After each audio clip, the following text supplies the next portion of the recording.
Doctor Syed Abdul Alam Taher ভাই শুভেচ্ছার স্বাগতম। তাহের ভাইয়ের আগমন।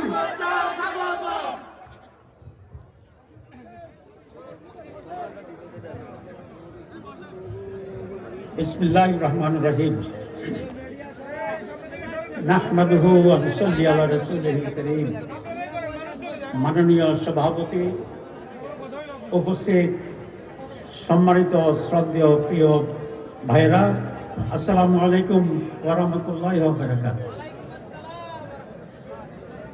আমি মহান আল্লাহর শুকরিয়া আদায় করছি আপনাদের এই বিশাল সমাবেশ।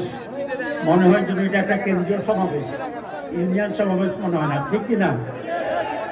আমার মনে হয় পল্টন ময়দানের জনসভা।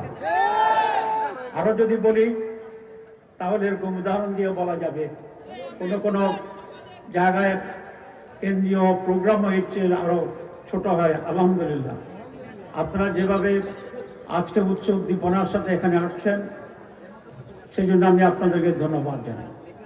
মুন্সিরহাট বাজারে অনেকদিন পর আমি এসেছি। এটা চেনা যাচ্ছিল না, মনে হয় একটা শহর। মুন্সিরহাটে অনেক বড় বড় বিল্ডিং শহরে রূপান্তর হয়েছে। আমার সাথে একজন বললেন এটাকে পৌরসভা করা যায় কিনা, এই চিন্তা উদ্যোগ আপনি গ্রহণ করবেন। আপনারা কি পৌরসভা করতে চান? আমি জানি না আইনগত, যেহেতু 14 পৌরসভা একটা আছে, কত দূরত্বের প্রশ্ন। তবে 14 গ্রাম এই মুন্সিরহাট বাজার একটি পৌরসভা তুল্য একটি শহরে রূপান্তরিত করার জন্য আমরা চেষ্টা করবো ইনশাআল্লাহ। এটাকে আধুনিকায়ন যদি আমরা করি তাহলে অনেক স্যাটেলাইট সিটি বলা হয়, খুব ছোট ছোট সুন্দর চিনচান শহর। তো মুন্সিরহাটকে সেরকম একটি স্যাটেলাইট সিটি তৈরি করার সব ব্যবস্থা এখানে আছে বলে আমার এটা মনে হচ্ছে। অনেক উপজেলা শহরও আছে, ইভেন কি 14 গ্রাম প্রপার জানি না, এখানে 10 তলা বিল্ডিং আছে মুন্সিরহাটে, ঠিক না?